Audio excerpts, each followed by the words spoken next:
Hi, this is Katherine reporting for Kids First, and today I'll be interviewing Gabriel Bateman, Jai Prishkulnik, and Megan Stott from the Disney Plus anthology series Just Beyond.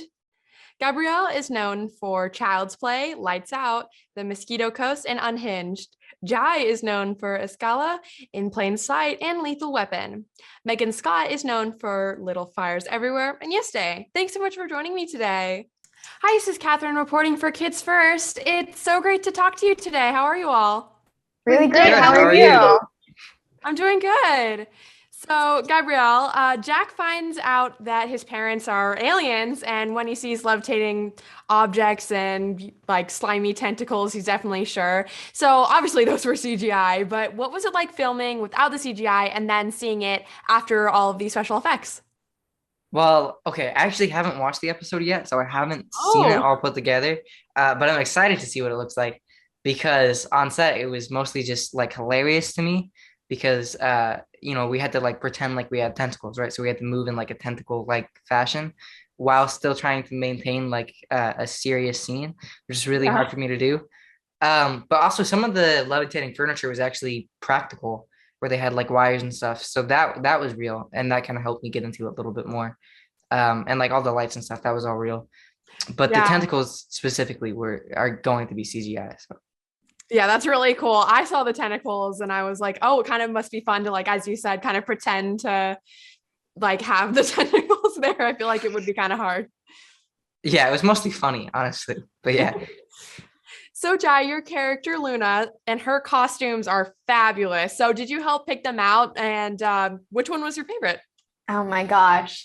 I loved Luna's wardrobe. I wish I had it in my own closet. And I cannot take any credit for it at all because we had a fantastic hair, makeup, and wardrobe department. They do want to know if you're comfortable, if anything's like tight or too pinching, but I didn't have a say. I just got to try on a bunch of different awesome witch garb and which one was my favorite? I would have to say the outfit that we first meet Luna in. It was kind of an asymmetrical witch dress. I had this amazing hat that they made for me. And then those purple contacts. I mean, who doesn't wish they had purple eyes? I know. Yeah, for sure. I was like, oh, wow, it would be hard to pick a favorite for sure. But yeah. And so, Megan, in your episode, your character Olivia is kind of being haunted by a monster that I kind of found like quite scary. So, were there any scenes that you were actually scared? There was one in particular that I was a little more creeped out for because we did at night, and I don't want to spoil anything, but I fall for some reason. And so it was quite scary to see him like walking towards me. And when he gets a little closer, it's a little more scary because you can see all the details. So that was actually quite scary, but I knew who he was underneath. So it wasn't as scary for me. He was actually the sweetest guy ever. So Yeah, I feel like definitely it would help you be less scared if you actually knew who was under everything. Yeah, it is for true. sure. And so, Gabrielle, you have been in quite a few horror movies and shows, but not many of them, actually, I don't think any of them are really like family horror. So what was it like? Like, what was this transition like? And was it ever hard?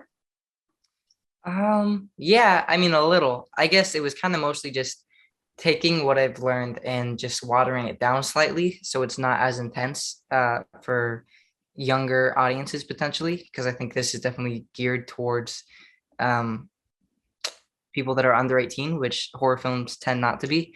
Uh so I think it was mostly just keeping the same, like it's still you have to be authentic, you have to actually seem scared. But I mean every character is different anyways, so it's not like I'm going to be playing it the same way. Different characters will react to being scared and being in life-threatening situations differently.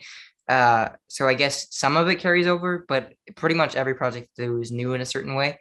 And you kind of have to learn how to play each character like it's an entirely new style of acting. Um, so I think it was different enough that I didn't draw from experience that much.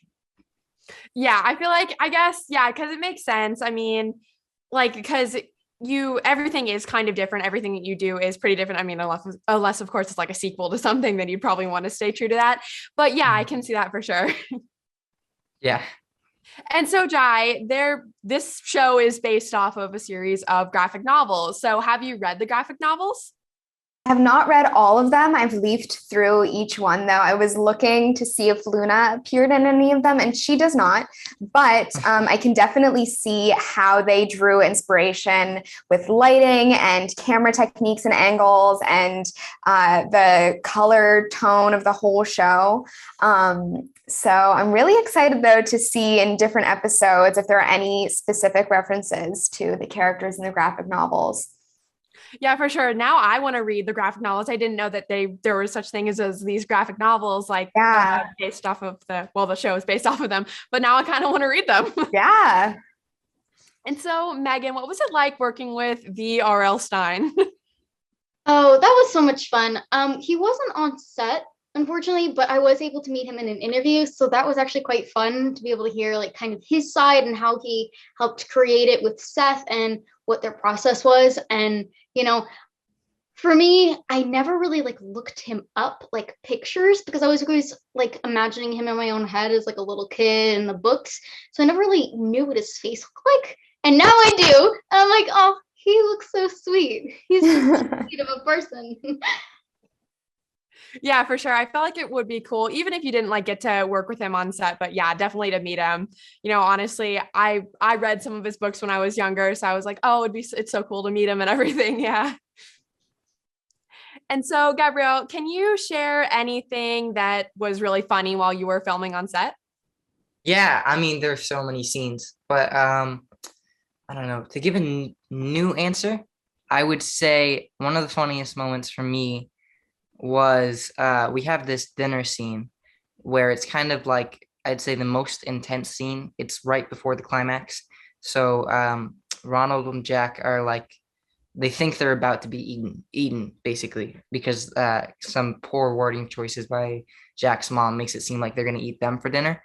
Yeah. So they're sitting down at dinner and like they're playing a card game, and everything to them is like a sign. They take everything as a sign that like they're about to be killed basically.